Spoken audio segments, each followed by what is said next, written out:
तर आज आपण नाशिकच्या दौऱ्यावर आलेलो आहोत. विधानसभेच्या निवडणुकीची रणधुमाळी संपल्यानंतर पहिल्यांदाच या ठिकाणी येण्याची संधी मला मिळालेली आहे. आणि नाशिक जिल्ह्यामध्ये लोकसभेला तसं आमचं नुकसान झालं होतं, पण विधानसभेला मात्र आम्हाला एवढं मोठं यश मिळालेलं आहे की 15 जागापैकी 14 जागा आमच्या निवडून आलेल्या आहेत. आणि 15वी जागा मालेगावची ती MIMची जागा निवडून आलेली आहे. म्हणजे महायुतीला तसं एकही जागा मिळालेली नाही. त्यामुळं नाशिकच्या जनतेचे मी आभार व्यक्त करतो की संविधान बदलणार अशा पद्धतीचा खोटा प्रचार करणाऱ्या लोकांना एक चपराक देण्याचं काम, आरक्षण जाणार आहे अशा पद्धतीची चुकीची भूमिका मांडणाऱ्यांना चोख उत्तर देण्याचं काम या निवडणुकीमध्ये मतदारांनी केलेलं आहे. आणि महाराष्ट्रामध्ये जवळजवळ 65.39% मतदान झालेलं आहे. आणि त्याच्यामध्ये नरेंद्र मोदींच्या सरकारने 10 वर्षामध्ये केलेल्या कामाचा विकास, महाराष्ट्र सरकारने एकनाथ शिंदे, देवेंद्र फडणवीस आणि अजितदादा पवार साहेब यांच्या सरकारने 2.5 वर्षामध्ये घेतलेले अनेक महत्त्वाचे निर्णय, आणि त्याच्यामधला सर्वात आवडता निर्णय म्हणजे मुख्यमंत्री लाडकी बहीण. त्यांना महिन्याला 1500 रुपये, म्हणजे एका वर्षाला जवळजवळ 18,000 रुपये जे आहे हे एका बहिणीला ते मिळणार. आणि त्यामुळं महिलांनी सुद्धा मोठ्या प्रमाणामध्ये मतदान केलेलं आहे. त्याचबरोबर संविधान बदलणार अशा पद्धतीचा जो प्रचार करण्यात आला तर त्याला जनतेनेच नाकारलेला आहे. आणि बाबासाहेब आंबेडकरांनी दिलेलं संविधान कुणीच बदलू शकत नाही. पण राहुल गांधी आणि हे महाविकास आघाडीवाले संविधानाला राजकारणात आणत आहेत. संविधान हे राजकारणापलीकडचं आहे. संविधान कुणाच्या बापाला बदलता येणार नाही. पण मुद्दाम खोडसाळपणा करून दलितांच्या आणि अल्पसंख्याकांच्या आणि अनेक लोकांच्या मनामध्ये संभ्रम निर्माण करण्याचा एक मोठा प्रयत्न लोकसभेच्या वेळेला तर झाला. आणि आम्हाला लोकसभेला मोठं नुकसान झालं. आम्हाला अपेक्षा होत्या की आमच्या जवळजवळ 350-350 पेक्षा जास्त जागा निवडून येतील, परंतु आम्हाला 293 जागांवर फक्त आम्हाला समाधान मानावं लागलं. पण या निवडणुकीमध्ये मात्र महायुतीला जवळजवळ 237 जागा मिळालेल्या आहेत.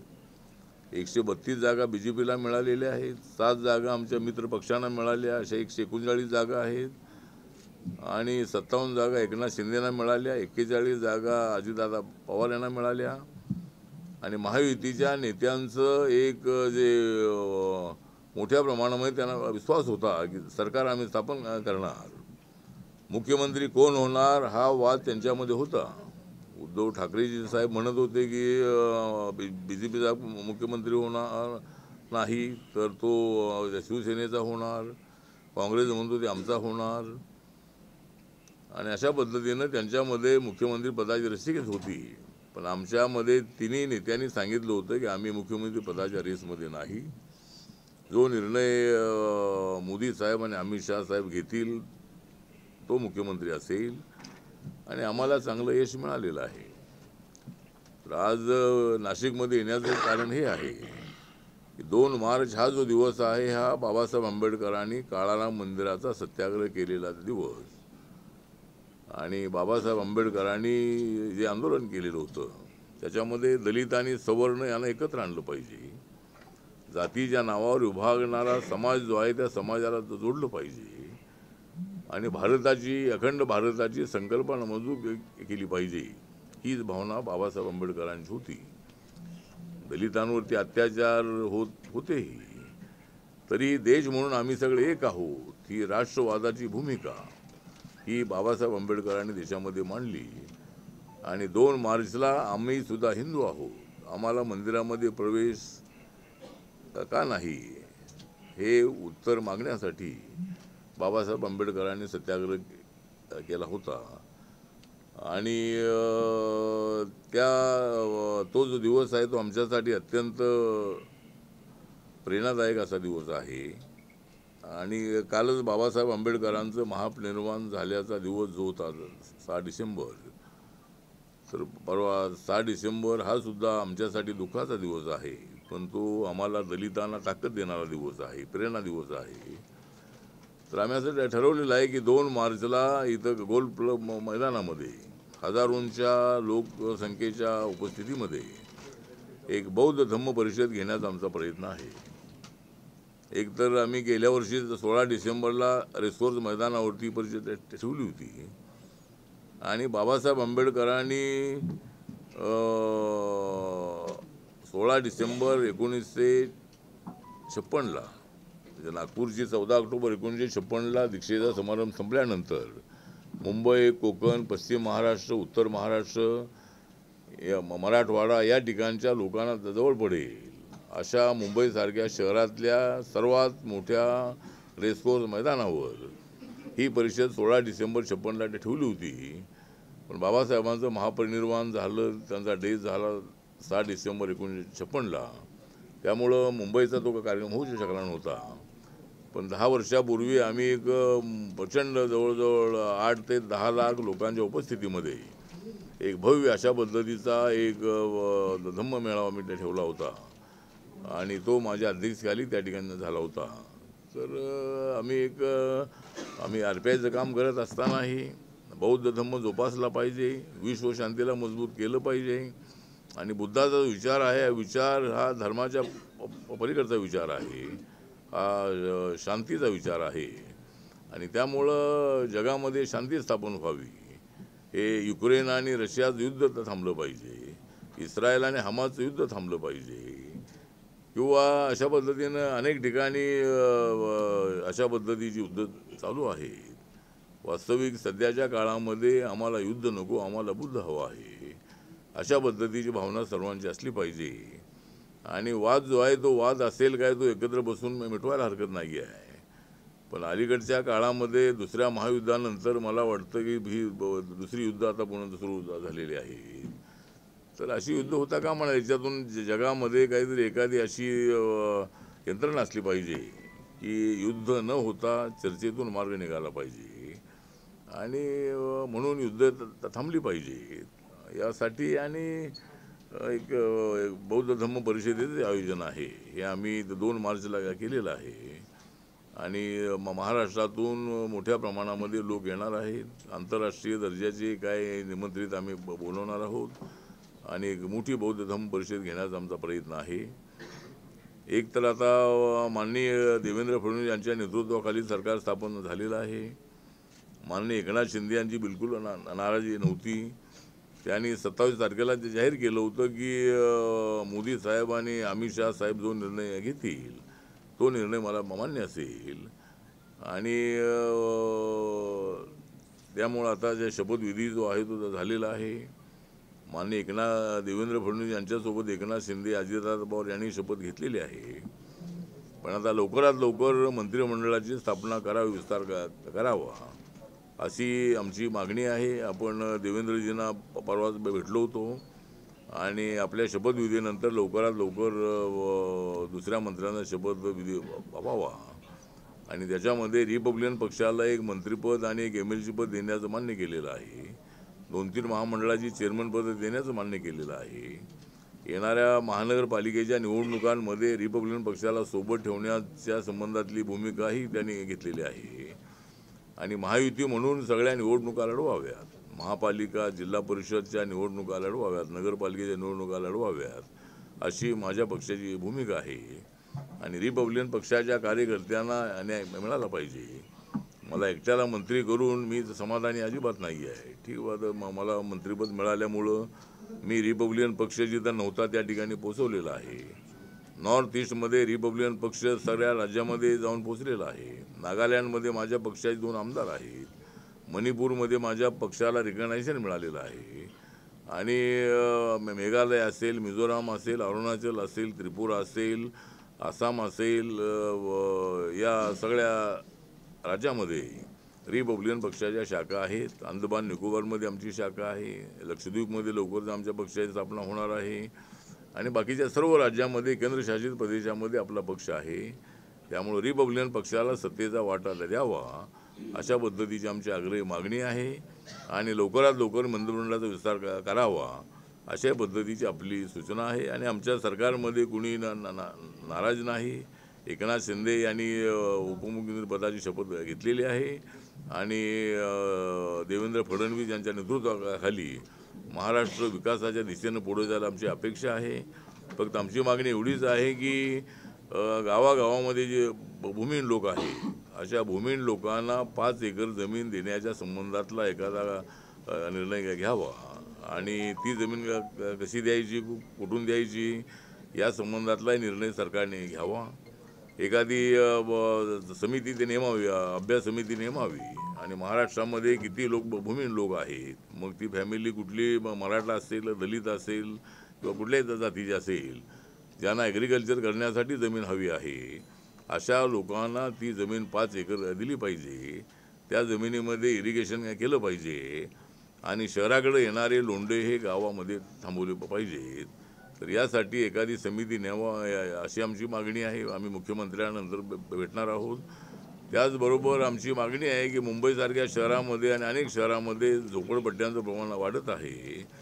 तर 2019ला ज्यांनी मतदान केलेलं आहे अशा झोपडीधारकाला त्याला त्याच्या झोपडीला मान्यता दिली पाहिजे आणि जर ती जागा सरकारला डेव्हलपमेंटसाठी हवी असेल तर त्यांचं पुनर्वसन करण्याचा अगोदर निर्णय घ्यावा आणि त्यानंतर मग त्या झोपड्या तिथून हलवाव्यात अशी एक आमची मागणी आहे. मुंबई शहरामध्ये SRA स्कीम आहे, त्यामध्ये 300 स्क्वेअर फुटाचं घर देण्याची स्कीम आहे. पण आमची मागणी आहे की 450 फुटाचं कार्पेट एरियाचं घर त्यांना मिळावं आणि 2019च्या झोपड्यांना मान्यता द्यावी अशी एक आमची मागणी आहे.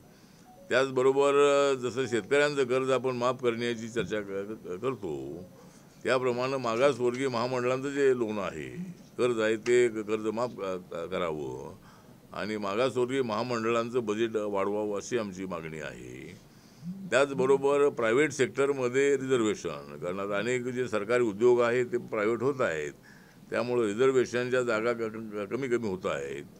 त्यामुळं एखादा सरकारी उद्योग जर प्रायव्हेट पार्टीला विकला तर त्यामध्ये रिझर्वेशन असावं अशा पद्धतीची आमची मागणी आहे आणि देश पातळीवर या संबंधामध्ये आम्ही नंतर त्याची चर्चा आम्ही करणार आहोत.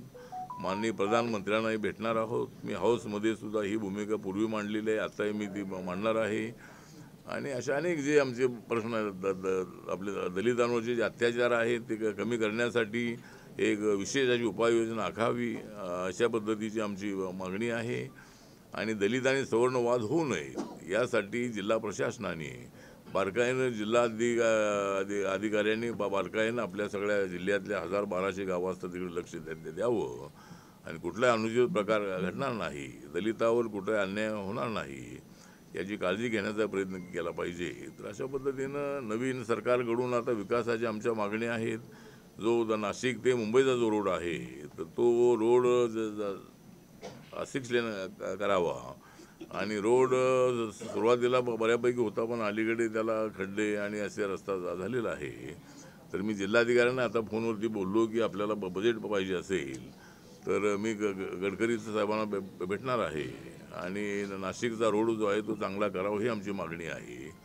समृद्धी मार्ग झाल्यानंतर लवकर इथं पोचण्याची संधी आहेच, म्हणजे आता इगतपुरीपर्यंत तो मार्ग होणारच आहे.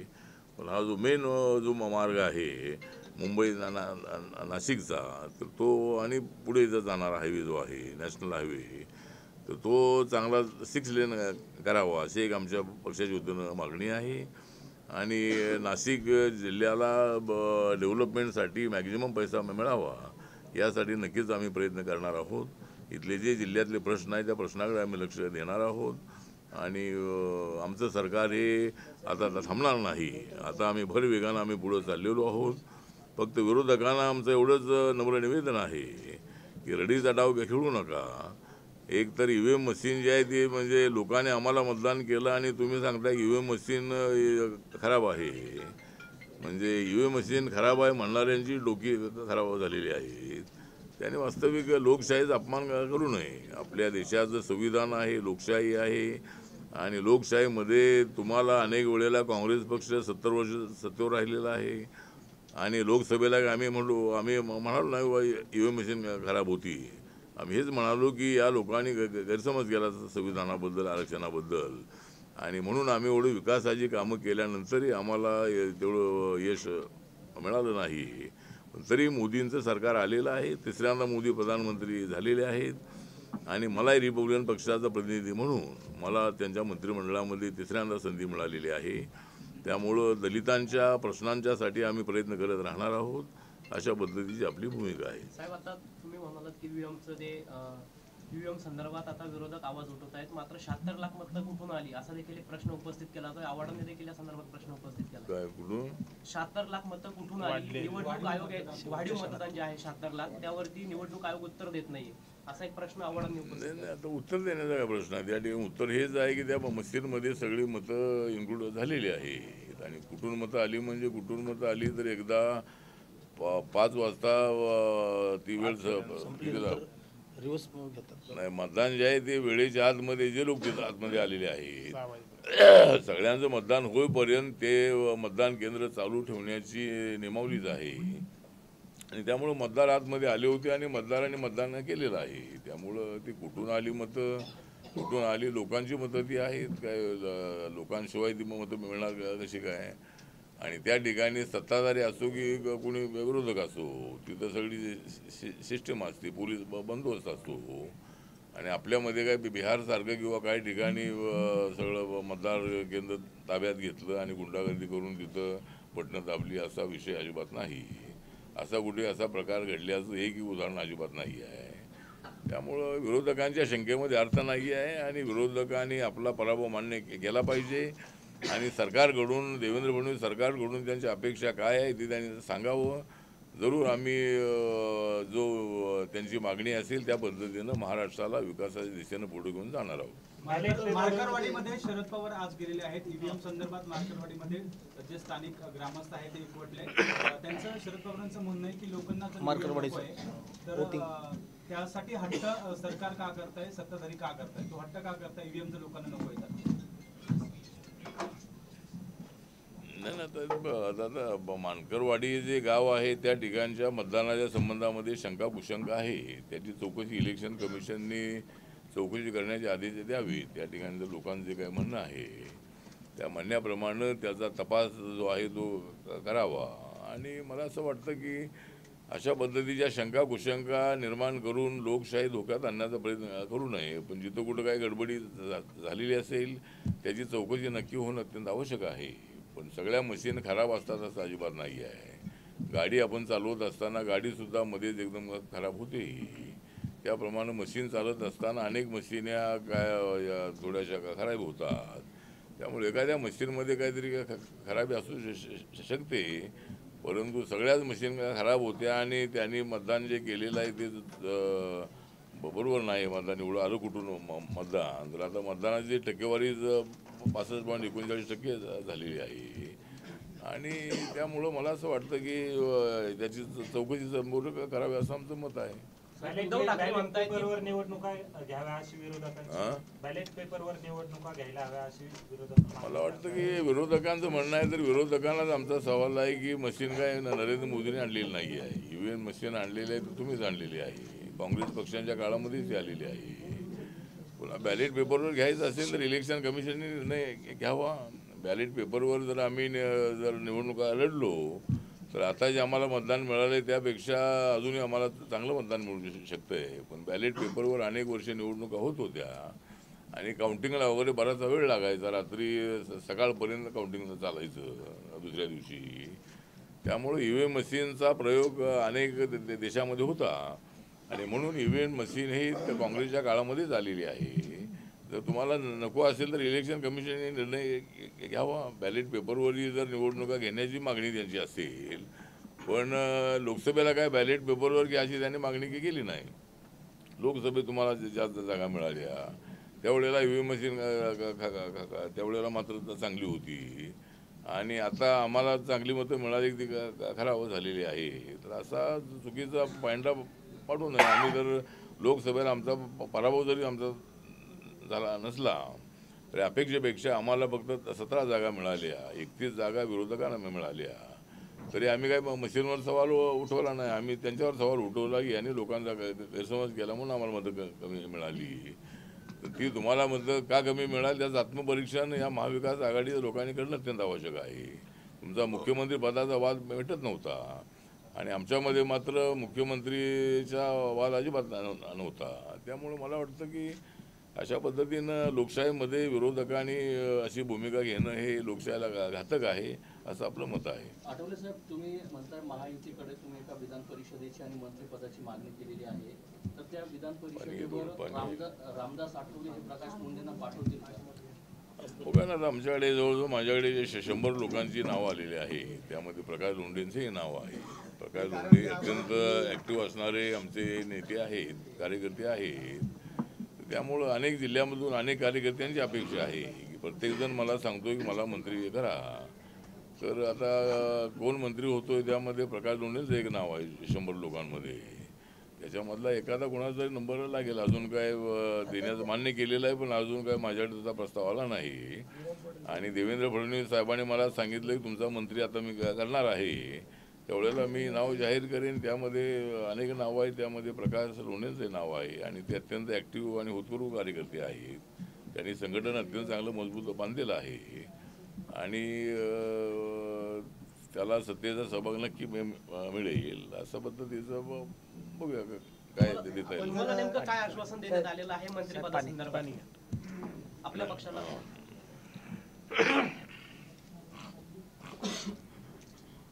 आमच्या पक्षाला ज्या वेळेला या 3 पक्षाच्या लोकांनी एकत्र बसून 2-3 महिने जागांचा एक्झरसाइज केला, पण आम्हाला बोलवलंच नाही.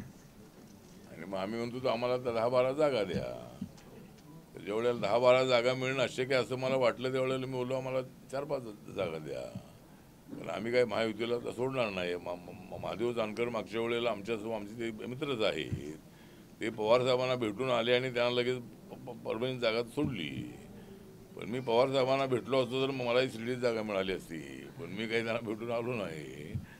तर ठीक आहे. तर आता आम्ही सांगत होतो की आम्हाला 4-5 जागा द्या, पण चर्चेला आम्हाला न बोलावल्यामुळं शेवटी 2 जागा ज्या आहेत त्या एक कालीनाई जागा मुंबईमधली आणि धारावी जागा आहेत. 2 जागा ज्या आहेत या एक BJPच्या कोट्यातली आणि एक शिवसेनेच्या कोट्यातली आणि उमेदवारी त्यांच्या आणि सिंबॉली त्यांचं. त्यामुळे त्या जागेश काय तसा आमचा संबंध काय नव्हता, फक्त RPI जाहीर केलेली होती.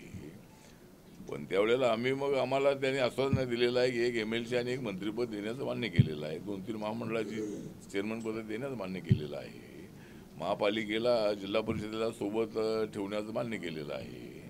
त्यामुळं अनेक कार्यकर्त्यांना सत्तेचा सहभाग मिळणार आहे. जिल्ह्याची DPDC आहे, जिल्ह्याची इतर समिती आहेत, तालुक्याच्या समिती आहेत, शहराच्या समिती आहेत, SO आहेत.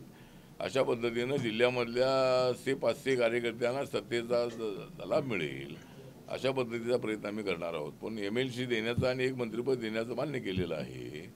तर आता मंत्रिमंडळाचा विस्तार होताना मला वाटतं की RPIचा त्यामध्ये मंत्री नक्की असेल. एखाद्या खात्याचा आपली मागणी राहील का? आता खात्याचे आता मंत्रिपदच मिळते का नाही माहीत नाही, त्यामुळं खात्याचा विषय नाही आहे. त्यामुळं खातं जे आहे त्याचा खातं कुठलंही म्हणाल तर चालेल. आता खातं मागून काही ते मिळेल असं नाही आहे आणि खात्यासाठी काय माझा वाद अजिबात नाही आहे. मागच्या पत्रकार परिषदेमध्ये तुम्ही जिंजर हॉटेलला बोलले होते, ज्याप्रमाणे चंद्रकांत खांडोरे, दयानंद मुंशी, गंगाधरजी गाडे, TM कांबळे, प्रीतम कुमार शेवगावकर, अनिल गोंडाने, सुमंत गायकवाड, राजाभाऊ सरोदे आणि अविनाश महातेकर यांच्या यादीमध्ये प्रकाश लोंढेंचं नाव समाविष्ट होईल का? काय असा प्रश्न मागे केला होता की सुमंत गायकवाड, चंद्रकांत खांडोरे,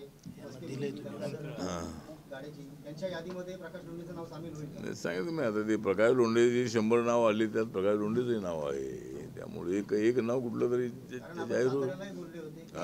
साताऱ्यापेक्षा उत्तर महाराष्ट्र ज्या जिल्ह्यात जातोय तिथं माझ्याकडे 4-5 लोकांची मागणी असते. त्यामुळे प्रकाश लोंढे अत्यंत ॲक्टिव्ह असणारे नेते आहेत, कार्यकर्ते आहे. त्यामुळं कुठंतरी सगळ्यांचा नंबर कसा लावायचा बघूया. त्यामध्ये प्रकाश लोंढेंचे नाव आहे, पण निर्णय अजून मी घेतला नाही. ज्या वेळेला तिकडून मला ग्रीन सिग्नल मिळेल त्यावेळेला मी त्या सगळ्याचा विचार करताना त्यामध्ये प्रकाश धोंडेचा विचार करेन, पण त्यामधलं एक नाव जाहीर होईल. आपण भाषण केलं 39 आमदार त्या काळी निवडून आले होते. आपण विचारांची नाही, निवडून आले नव्हते. एक तर आमच्या पक्षाची अडचण ही आहे की आमचे कार्यकर्ते मतदारसंघ तयार करत नाही आहेत. आमचा ड्रॉबॅक असा आहे की मतदारसंघ तयार करणं अत्यंत आवश्यक आहे. स्वतःच्या बळावर निवडून येण्याची तयारी केली पाहिजे. बहुजन समाजाची आणि सर्वांची मतं मिळवण्याचा प्रयत्न केला पाहिजे. ते सुगीचे दिवस आता येणार का? तर महायुती सत्ता आलेली आहे आता. हां, आता ते दिवस येतील ना, म्हणजे त्यावेळेचे जे दिवस होते ते चांगले. या 5 वर्षामध्ये आम्हाला चांगले दिवस येतील अशी अपेक्षा आहे. उद्धव ठाकरे म्हणतात पराभव ज्यांच्या जिवारी लागतो तोच इतिहास घडवू शकतो. पराभव ज्यांच्या जिवारी लागतो तोच इतिहास घडवू शकतो उद्धव ठाकरे म्हणाले. दिवार लागतो ते इतिहास घडवू शकतात. हा, तर आता म्हणजे पराभव ज्यांच्या जिवारी लागतो, तर तुमच्या जिवारी हा पराभव जो होता तो पराभव लागलेला आहे. आणि लोकसभेच्या निवडणुकीमधला विजय जो होता तो तुमचा विजय होता, पण आमच्या जिवारी तो लागला होता, पण आम्ही काही तेवढं ते लावून घेतलं नाही. लोकशाहीमध्ये जे पराजय असतो आणि मी तर राहीन किंवा ते तर राहीन अशा पद्धतीच्या धमक्या देऊन चालणार नाही आहे. तुम्ही पण राहा आणि आम्ही पण राहणार आहोत. महाराष्ट्र काय आपल्याला सोडायचा नाही आहे. त्यामुळे उद्धव ठाकरे यांचा तळफळाट झालेला आहे, कारण त्यांनीच सुरुवातीला चूक केलेली आहे महायुतीला सोडून. त्यामुळं एकनाथ शिंदे महायुतीमध्ये आले आणि एक गोष्ट चांगली झाली की 2.5 वर्ष मुख्यमंत्रीपद मागणाऱ्या शिवसेनेला 5 वर्ष मुख्यमंत्रीपद मिळालं. म्हणजे 2.5 वर्ष उद्धव ठाकरे राहिले, 5 वर्ष एकनाथ शिंदे राहिले. त्यामुळे 5वे वर्ष शिवसेनेचा मुख्यमंत्री राहिलेला आहे. त्यामुळे उद्धवजींनी मला असं वाटतं की जिवारी तुमच्या जरी लागलेला असला तरी ठीक आहे, तुम्हाला लोकशाहीमध्ये लोकांसमोर जाण्याचा अधिकार आहे, पण सारखे खोकेबाज गद्दार अशा पद्धतीची सारख्या तुम्ही शिव्या देऊन जनतेनेच आम्हाला एकनाथ शिंदे यांना मतदान केलं. त्यांच्या 57 जागा निवडून आल्या, म्हणजे तुमच्या 16 जागा आपल्या उद्धवजींच्या 20 जागा निवडून आल्या. तर अशा पद्धतीनं मला वाटतं की राजकारणामध्ये पराभव मान्य करून आपण आपल्या काय चुका झालेल्या आहेत या तपासून आपण कामाला लागा. तुम्हालाही सत्तेवर येण्याचा अधिकार आहे, तुम्हालाही सत्तेचा येण्याचा अधिकार आहे, तुम्ही या सत्तेवर. परंतु आम्ही आमच्या तयारीमध्ये लागलेलो आहोत. आता आम्ही थांबणार नाही. आम्ही आता महाराष्ट्राच्या विकासाला घेऊन आम्ही उद्धव ठाकरे, शरद पवार आणि नाना पटोले यांना घेऊन आम्ही पुढे जाणार आहोत. आम्हाला विकास आम्हाला महाराष्ट्राचा करायचा आहे. त्यामुळे तुम्हाला सोडून आम्ही पुढं जाणार नाही, तुम्हाला घेऊनच आम्ही पुढं जाणार आहोत. त्यामुळं खेळीमेळीमध्ये आपण मला वाटतं की सरकार आम्ही चालवणार आहोत. आणि शपथविधीला विरोधकांनी येणं अत्यंत आवश्यक होतं, पण त्यांच्या मनामध्ये काहीतरी दुष्ट अशा पद्धतीचा विचार आहे. आणि शपथविधीला परंपरा म्हणून त्यांनी शपथविधीला येणं अत्यंत आवश्यक होतं. सगळ्यांना निमंत्रण दिलेलं होतं, तरीसुद्धा ते आले नाहीत. आणि हा लोकशाहीला घातक अशा पद्धतीचा त्यांचा निर्णय आहे. त्यामुळं काल शपथविधीच्या वेळेला आम्ही शपथ घेणार नाही का शपथ घेणार नाही, मग ते काल घेतली नाही तर आज कायसाठी घेता येते. त्यामुळे शपथ घ्यायची नाही म्हणजे काय घ्यायचं नाही. शपथेचा कार्यक्रम सगळ्यांचा असतो. जो निवडून आलेला आमदार आहे त्याला शपथ घेण्याचा अधिकार आहे. शपथ घेतल्याशिवाय तो आमदार म्हणून लोकांच्या समोर येऊ शकत नाही. त्यामुळं प्रत्येक गोष्टीमध्ये राजकारण करण्याची भूमिका योग्य नाही. त्यामुळं त्यांना माझं नम्र निवेदन आहे की तुम्ही आमचे मित्र आहात, तुम्ही आमचे महाराष्ट्रातली तुम्ही नेते आहात आणि आपलं आम्हाला ज्या सरकारला सहकार्य हवं आहे. आपल्या सूचनांचा विचार नक्की देवेंद्र फडणवीस करतील आणि देवेंद्र फडणवीस सक्षम मुख्यमंत्री म्हणून आपला कार्यकाल पूर्ण करतील असा मला पूर्णपणे विश्वास आहे. साहेब, मनसे आता युती देण्याचे जे चर्चा आहेत त्या सुरू झाल्या आहे. राज ठाकरे यांना पुन्हा ज्या देवेंद्र फडणवीस यांच्या चर्चेनंतर कुठेतरी आता युतीत घेतलं जाईल अशी चर्चा सुरू आहे. काय वाटतं आपल्याला? मला वाटतं की राज ठाकरेंची जी हवा आहे ती या निवडणुकीमध्ये गेलेली आहे. त्यामुळं राज ठाकरे यांनी 143 जागा तिथे लढले आणि माझ्याशिवाय सरकारच येणार नाही अशा स्वप्नामध्ये ते राहिले, पण त्यांचं स्वप्न भंग झालेलं आहे.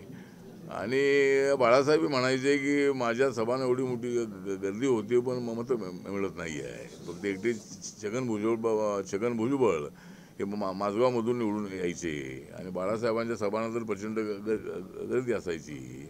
इंदिरा गांधीच्या किंवा इतरांच्या सभा जेवढ्या होत नव्हत्या त्यापेक्षा मोठ्या सभा त्यांच्या व्हायच्या.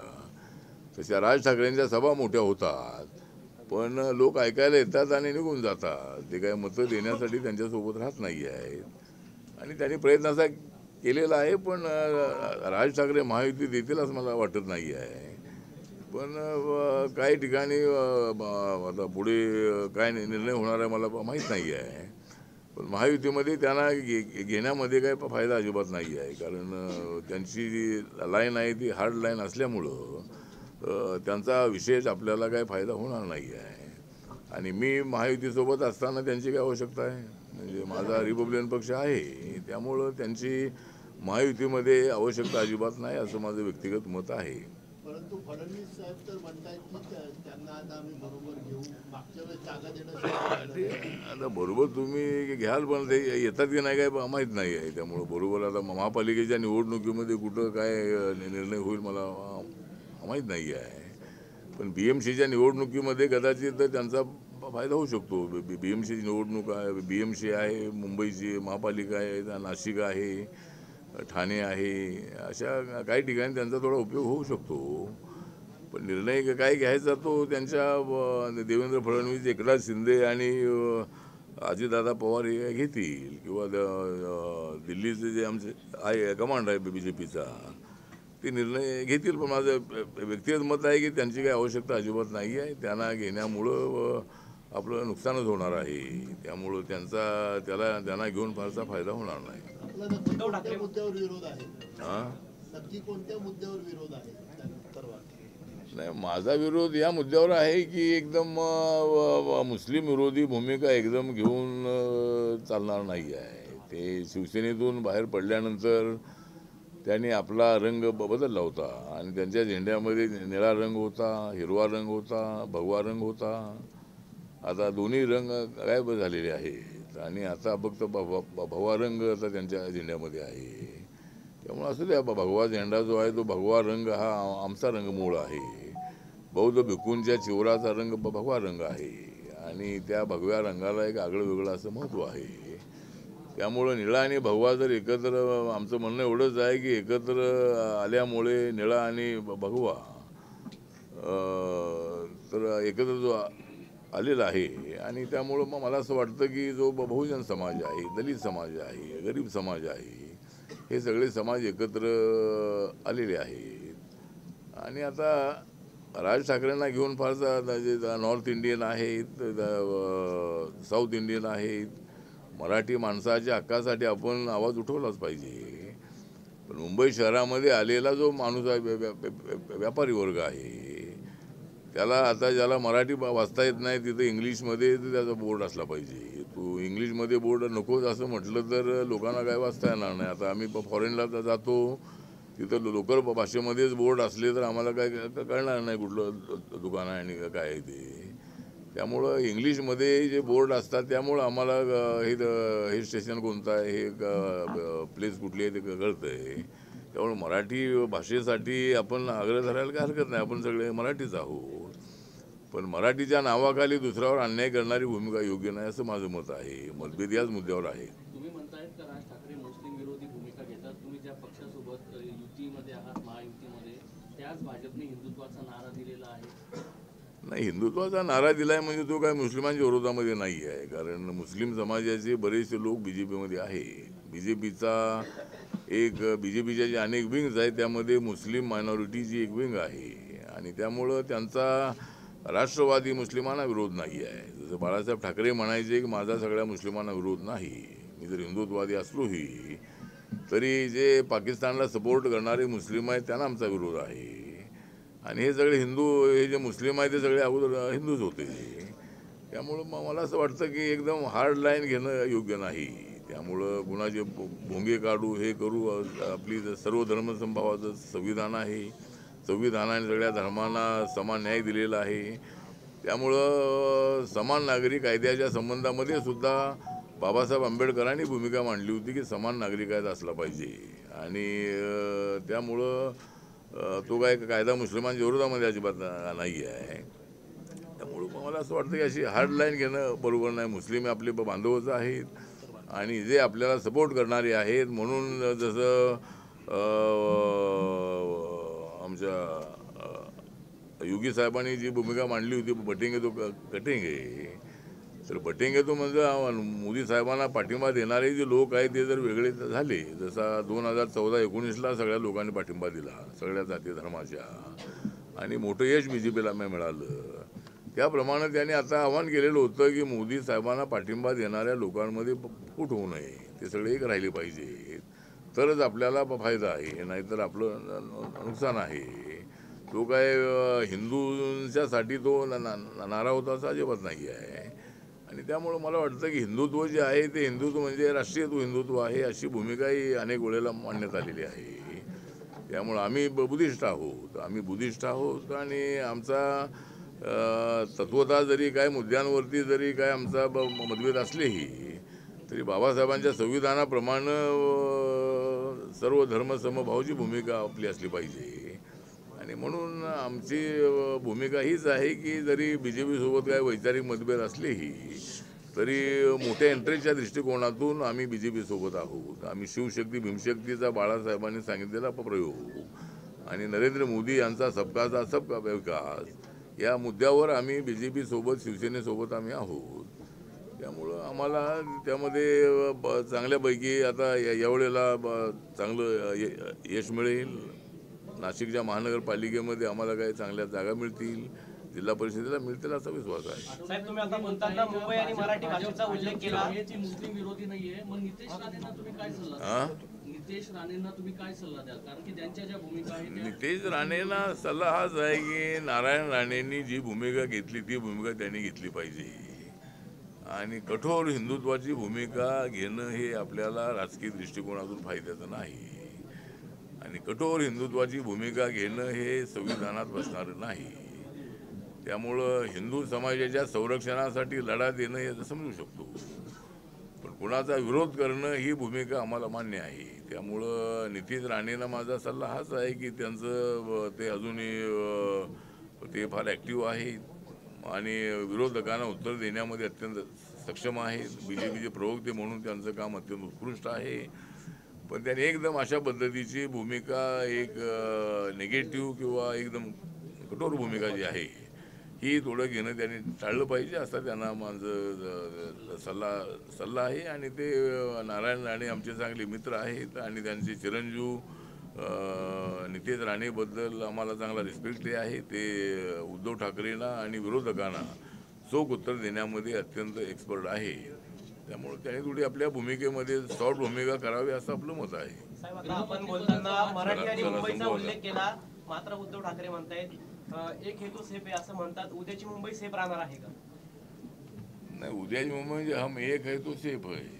त्यामुळं हम एक आहे तो सेफ आहे, तर आम्ही सगळे एक राहिलो तर मुंबई सेफ राहणार आहे. मुंबईला कसली अडचण अजिबात नाही. मुंबईला मजबूत करणं, मुंबई देशाची राजधानी, आर्थिक राजधानी आहे आणि महाराष्ट्राला नंबर 1 वर आणण्याचं आमचं स्वप्न आहे. आणि 5 वर्षामध्ये देवेंद्र फडणवीस हे महाराष्ट्राला नंबर 1 वर आणल्याशिवाय राहणार नाही. शेवटचा प्रश्न आता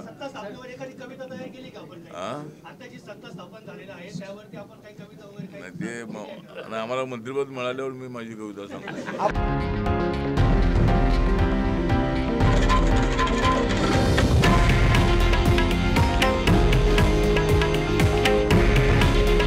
हे आहे देशातील नंबर 1 न्यूज नेटवर्क आणि आपण पाहत आहात TV9 मराठी. काळजी तुमची, हित महाराष्ट्राचं.